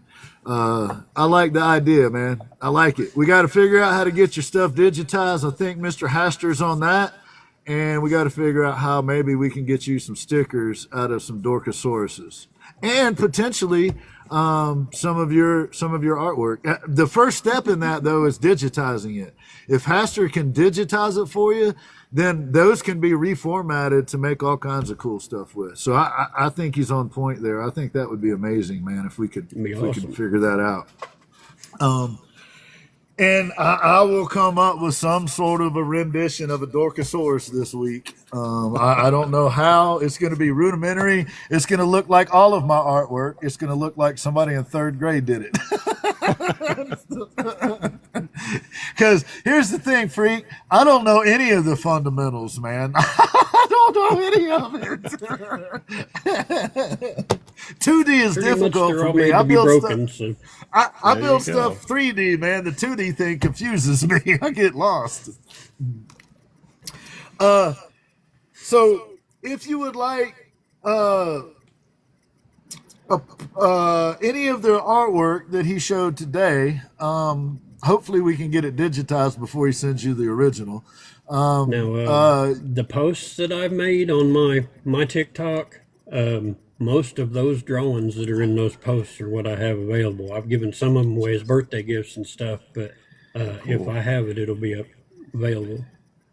Okay, that's in your TikTok page. Yeah. Is it pinned at the top? No, it's just each individual post is mostly about a different piece of artwork. So I got you. I got what you're saying. I got you. I misunderstood you there. Right on. Right on. Now I have a couple quotes for you from our conversation. One of the things that you were saying was that over the years your anxiety has gotten better, but then you kind of mentioned that some of the people that were around you helped with that, and obviously Miss Morbidity. You mentioned Haster and some others. So I just wanted to take my hat off too, because when I first started on TikTok, I found y'all first off. I started TikTok in October 23. That was my very first post. That's when I started, roughly. It wasn't there very long after that. I've known you all about the whole time I've been on. Yeah, I met you. That's about the same time I got on was October. We started doing the show January 2nd of 24. So it was right around that same time.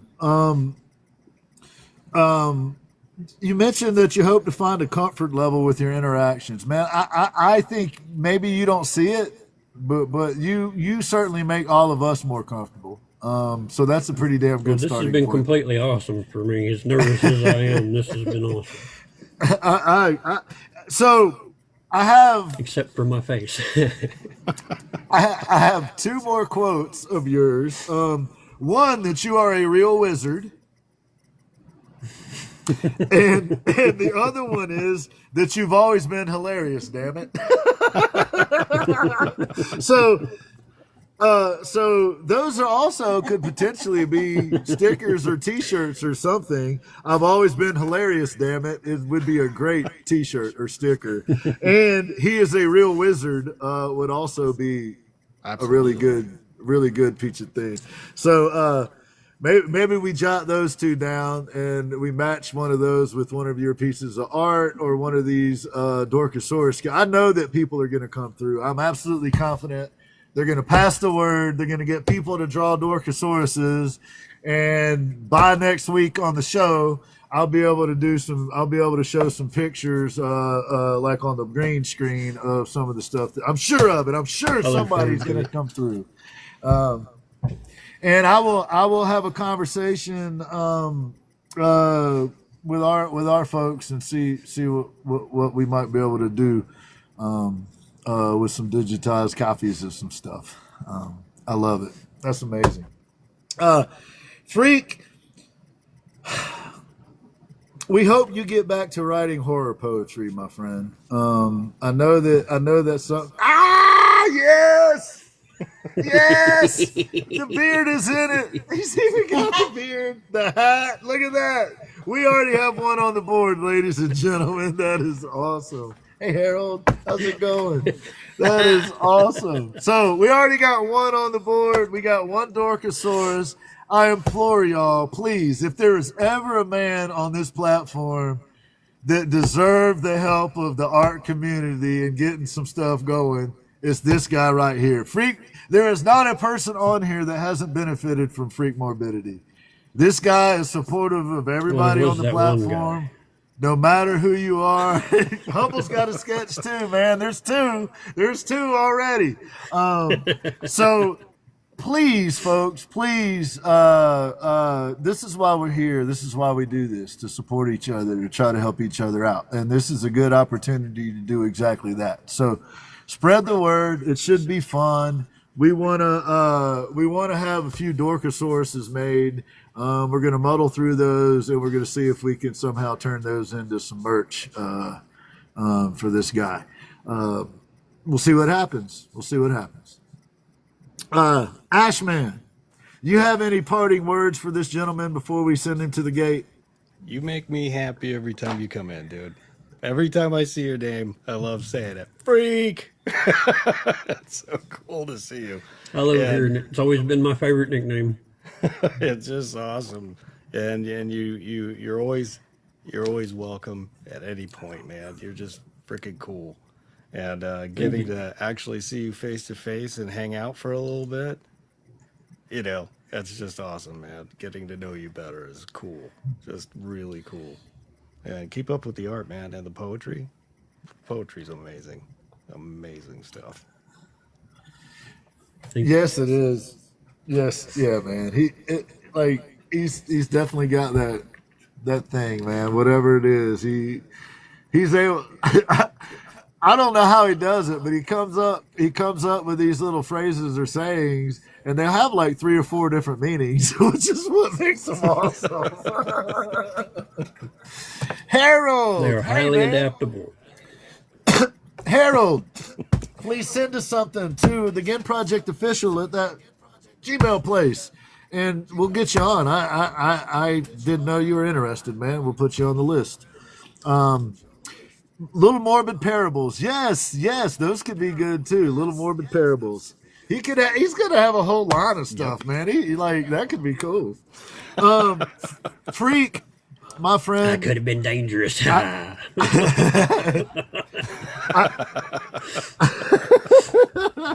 I definitely think we got to include the beard, man. I love it. I love the dinosaur had the beard.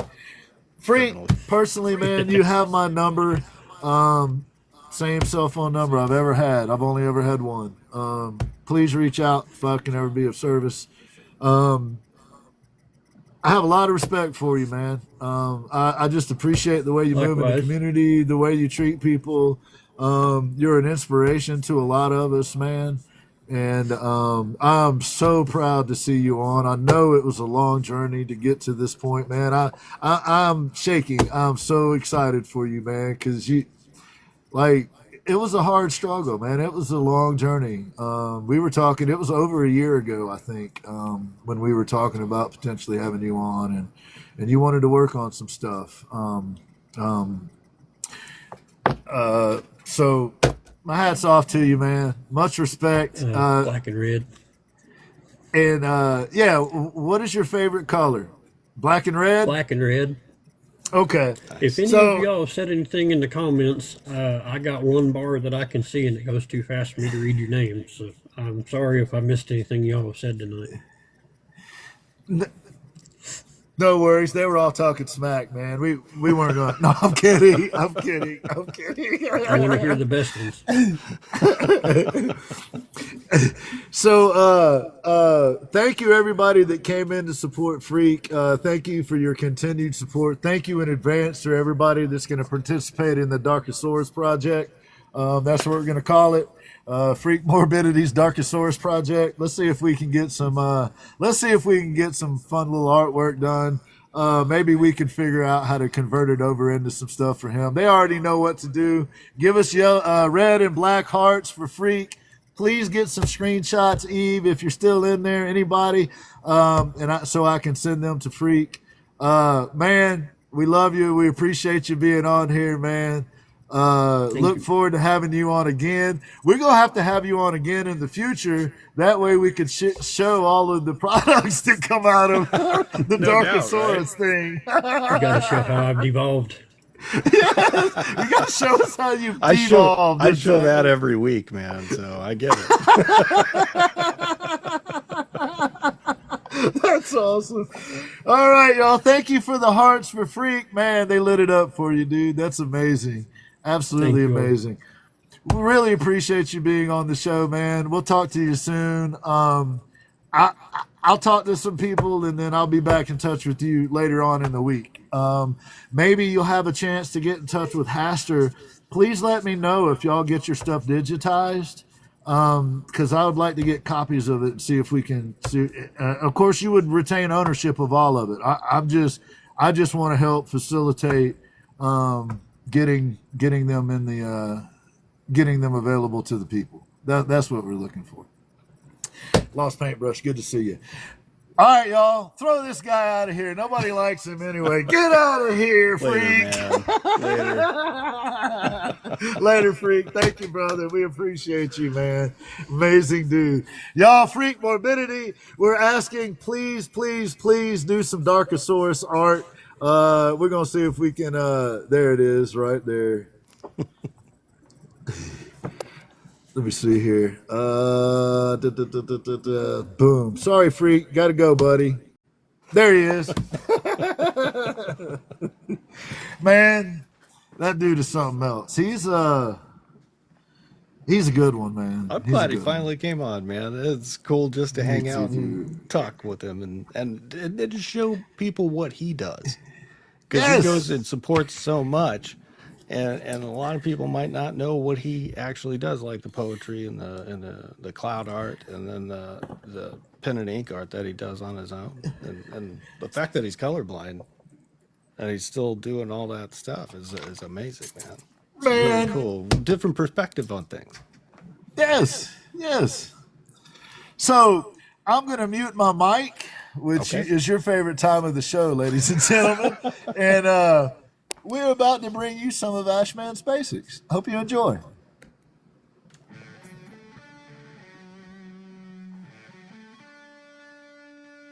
Welcome in, everybody. It's Ashman's Basics.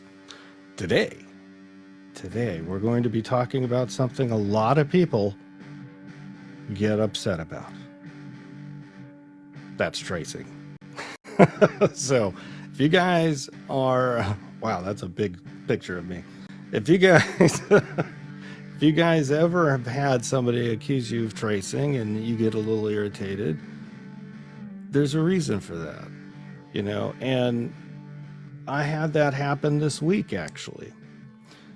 Somebody had accused me of tracing somebody else's artwork, and they were wrong. I was tracing my own artwork onto a wood burning panel, and the reason I was doing it was to speed up the time. And that's kind of what you do. You use tracing as a tool. And let's talk about this. Like, what is the history of tracing, right? And who used it? Well, the old masters like Albrecht Dürer used it.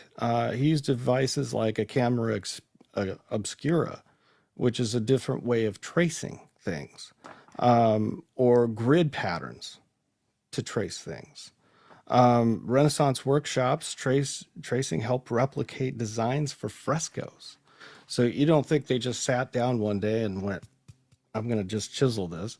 Most of the time, those marble quarries were hard to get the marble out in the first place. You're not just going to take a chisel to that. You're going to want to know what you're doing. So there are reasons for tracing, and it is a tool. It is a tool. Don't let people make you feel bad because you're using a tool. The other thing is animation and comics. There was a movie a long time ago. I can't remember the name of it, but somebody would make fun of one of the guys and call him a tracer. And he was an inker. Inking is a big part of the comic book industry. And a good inker is hard to find. Somebody who could actually perform that duty well is hard to find because they're very good and they bring out the best of the drawing. So you can call them tracers all you want, but you know, the fact is they bring things out of the pencil drawings that weren't there before. So tracing is a big deal in the comic book industry and the animation too. You're basically tracing with paint on cells constantly. And what are some of the common methods of tracing? Well, of course, there's tracing paper. There's light tables, there's projectors, there's transfer paper, and there's digital tracing. I myself have used digital tracing. I have taken photos of things, and for some subjects where I need the detail precise, I have traced some of it. But I don't do the whole thing in tracing. I need that little bit that looks good, and I trace it. And the other reason for tracing is to learn. Beginners should use tracing to understand composition, design aspects, perspective. Perspective is really hard for a beginner. So if you have perspective of how the hand looks forward and you trace that for a while, you'll start to understand it. So tracing is a learning method. If somebody's making you feel bad for trying to learn something, then think about that. Who's wrong about that aspect right there? The person that doesn't want you to learn. So here we go.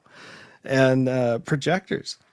The other thing about tracing, like something like a projector, I use a projector all the time for my own artwork because I've created something that I liked and then I project it. Why would I take the time to draw something the way I like and then have to try and enlarge it and do it all over again when I could just use a tool to take the drawing I have and make it larger? And the thing is, you still need skill when you're using that. The skill you have within you is put on the tracing, because basically if you don't know anatomy or you don't know composition or shading or something like that, when you go to blow something up that large, it'll look bad. So you need to know how to draw when you're doing tracing. A lot of people don't know that. They think, oh, I'll just trace it and it'll look fine. And then they blow it up and they look at it and they go, this doesn't look right, or it looks flat, or it looks, because you need to know what you're doing. So learning all the skills before you do something like that makes a big difference. So yeah, trace early, trace a lot, figure it out. Now, why do we trace? Why do we trace? For accuracy. Like the Renaissance painters, they traced with camera obscuras and that sort of thing, and they wanted it to look right. There's nothing wrong with that. There's a lot of artists, even modern artists, that have been called out about using tracing techniques, and a lot of them hit it.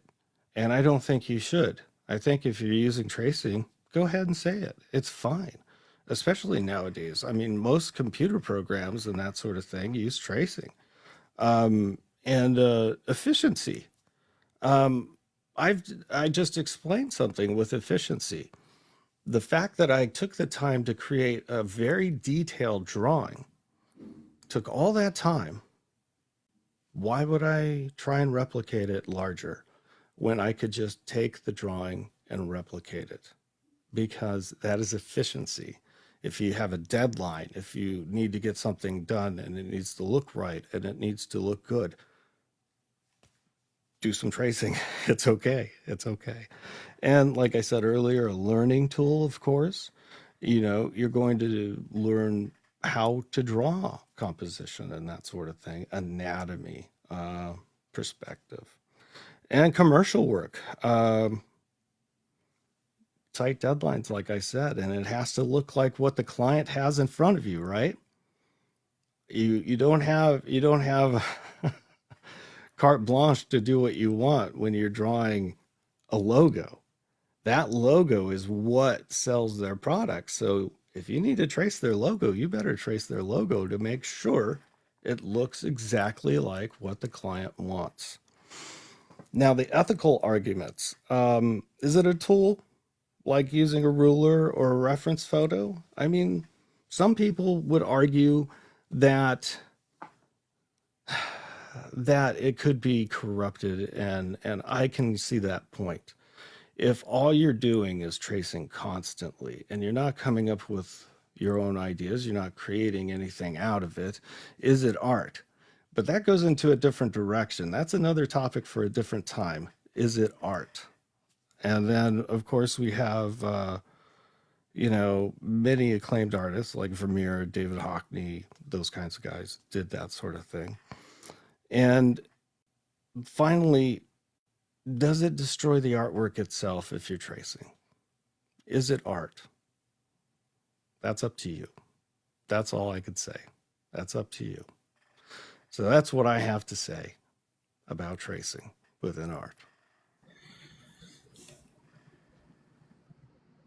Ashman's Basics. You heard it here first. I agree with everything you just said, sir. All of it. All of it. 100%. I don't get it. To me, it's a tool. Yes, I do understand the argument, but if that's all you do and you're presenting it as your own original work, yeah, that's obviously a problem. Yeah.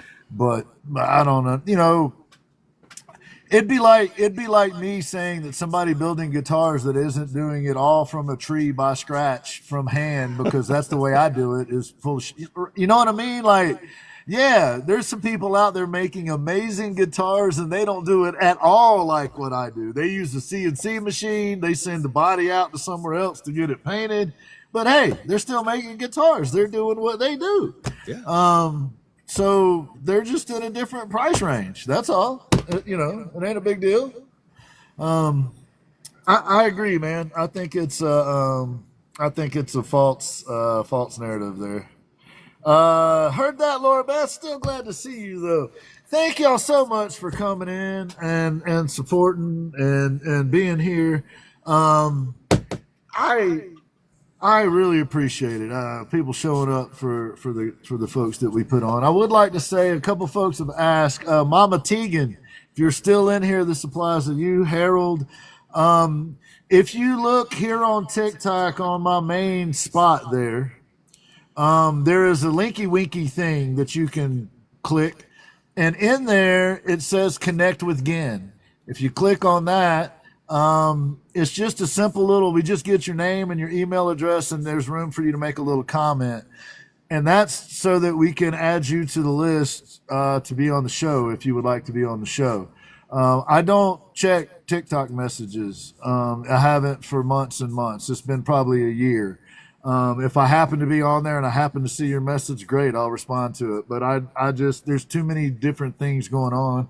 I come on, I do my lives, and then I'm off doing something else. So if you would like to be on the show, just go to that little spot there on my main page here on TikTok and click on it, and you'll be able to find, easily find the link. It just says connect with Ginn. All you got to do is just give us your name, your email address, so that we know how to get back in touch with you. And just, hey, I want to be on the show or whatever, and we'll get you added to the list. And if Harold's still not in here, I know some of Harold's people are here. And that's another thing. I don't go out and generally try to hassle people. It generally comes from a pool of people that have asked to be on. So if you have never asked me to be on, I probably don't know it. like I know there are people that are upset that they've never been asked to go on, but they never let me know they were interested. So if you're interested, that's how you let us know, or tell one of the people involved with the show. They usually get the word to me too. But the smartest way to do it would be to go to that link and just send me your information. Let me know. Okay. So since we're about to get kicked off of here anyway, I would like to do a little bit of Ginn Project related stuff. The Ginn Project show. Our esteemed colleague over at 129 Media and Records has created the official Ginn Project show sticker. This will be available on some other merch as well in the future. But we now actually have a separate line of merch specifically for the show. So if you'd like to support the show and what we're doing over here, you can also find that in my link. All you got to do is go in that thing I was talking about and you can find it there. We also have available, since we were talking about tracing, these are not tracings. I drew these using the original art as a reference. But we also have Ginn's Basic Forgeries. And it is a 4-pack of stickers, and it is stuff that I have duplicated, that I forged, that was Ashman artwork. I did my own rendition of it. Here's the sneaky cat that's going to be on all the guitars that Ash does for the Ginn project. Here's his little demure lady cat. And here's my personal favorite, my forgery of Ashman's drawing of Ashman. I love it, y'all. So these are only about 6 donuts for the whole pack. And I would like to say this. Every bit of merch that the Ginn Project show or the Ginn Project Woodwork sells it is made by an individual. The apparel is made by Robert over at Live, Laugh, and Offend, and everything else is made by Rachel over at 129 Media and Records. So if any of that interests you, look into bio, give a click. But if you support the Ginn Project show or you support the Ginn Project Woodworks, when you make a purchase, you are doing it from another small business owner. And that matters to me. I think that's cool. So my hope is that when there's commerce done at the Ginn Project, more than one artist makes something from it. And that would be the case here too. So if you were kind enough to want to get a Ginn Project show sticker, the person making it is a small business owner. Rachel, she's in the chat with you. She's right there. She's right there with you. And the fellow that does the hats for me, Robert, over at Live, Laugh, and Offend, the hats and apparel, shirts, stuff like that. They're embroidered. They're really nice. And that brings me to my man, Ashman. Ashman has a line of stuff out. This is Sneaky Cat. I also have one that has a zombie cupcake on it. And he's got all kinds of other stuff available. We have started a cult. I'm the first member of Ashman's Basic Cult. I will be rocking some Ashman Cult apparel soon. There's the hat. There's the Sneaky Cat hat. I love it. So you could also go and support Ashman over at Ashman's Basic Art Store. And he's got all kinds of good stuff over there. And we'd appreciate it if you go over there and check it out. He's got prints and shirts and all that kind of thing. If it ain't your thing, that's okay. We just appreciate you stopping through. It's all good. It's all good. Give Freak Morbidity a hard time every chance you get. Please, please, please do some Dorkosaurus drawings. Let's see if we can get Freak a little bit of a merch available somehow, some way. We might be able to figure something out. Oh, yeah. Anyway, Ash, you got any thoughts on the show today, or what's coming up in the week, or anything? Well, I thought it was a great show. Like I said, the dude was great, and I'm glad he decided to come on here. And Yeah, I know anxiety. I get it. I have ADHD as well. It's like one of those things where it's like hit or miss on your days, and for him to pick himself up and go, yeah, I'm gonna do this. That's a lot of courage, man. Yeah. It's cool to do. And as far as this week, tomorrow I'm going to be doing Ashman's Basic Podcast with Eve's Artistry. What do you mean? That's 3:00 Arizona time, 6:00 Eastern. And we don't come up with a topic until about an hour beforehand, and then I have to scuttle along and get my notes done, and she just kind of shows up. But it's always a good show. It's always a good show. Yes. Check out Ashman's Basic Podcast tomorrow, 3 o'clock Arizona time, 6 o'clock Eastern time. And for all of you that are still in here, the diehards, the loyal people that stay to the end, we're going to give somebody some merch pack tonight. And again, Project sticker, and again, Project Show sticker. And I've got a couple Ashman stickers left. Only a couple. I've only got a couple left, y'all. So we are going to put, how about a Mr. Spock is going to go in there as well. And all you've got to do is tell me, Ashman, what trivia question can we give them about freak morbidity tonight? Can you think of anything? What is the nickname he gives himself? What is the nickname that freak morbidity gives himself? The first person to answer that question correctly gets this pack of stuff. You're going to have to send me your address, though, so I'll know where to send it.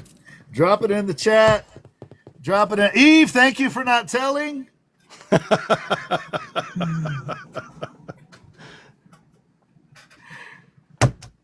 We're doing a whole, we're hoping people will do imagery of it. Yep. And it's okay, Eve, you're allowed to answer. This one's open for everybody. Anybody, even Laura can answer this one. Everybody's available. First come, first serve. I know it, but it'd be a little weird to get my sticker back. Jerry already said it? Did Jerry already say it? I missed it. Did Jerry get it, y'all? He might have gotten filtered. It must have got filtered. Must have gotten filtered. Jerry, you're an honorable guy, man, so we're gonna believe you. So Jerry, send me your address, buddy. Send it, text it to me though, man, so I'll definitely get it. And I'll send you your pack of goodies there. And Lilu, you got it correct as well. So we're gonna send you a pack too. Lilu, go into my main page here on TikTok. Go to that wiki link thing I was talking about. Click on it, and don't tell us that you want to be on the show unless you want to be on the show. In the little message section, say, "I won stickers," and then put your address in there, and then I can send you your stickers. So, Lilu and Jerry, congratulations. Y'all are the winners tonight. We're going to send y'all a little bit of goodies here. Thanks to Rachel for making all of this stuff happen. Let's see here. Which one of the Ashman stickers are we going to stick in? It's a looks like you got Batman. There you go. Lilu. And it looks like our buddy Jerry got Mr. Spock, so that's how I'll keep them separated. Nice. So thanks, everybody. Thank you for coming in. Hey, Ash, are we doing music and art tonight, or are we just leaving? It's up to you, man. That's up to you. I think my Let's throat's go. shot. Yeah, I think we pushed you to the limit, man. I think maybe we just ride this one out today. Man, I'm glad you're feeling a little better. Thanks for being on, man. I know, and thank you. You were in the meeting feeling like shit too, so thank you. For those that don't know, y'all, this guy's dedicated to y'all. He shows up. He shows up. Thanks, everybody. Appreciate all of y'all. You're amazing, except for Mondo. Nobody likes Mondo. I like you. Just kidding. We love Mondo. Just kidding. Bye, everybody. Thank you so much. Have a wonderful night. Stitch. Mwah. Thank you.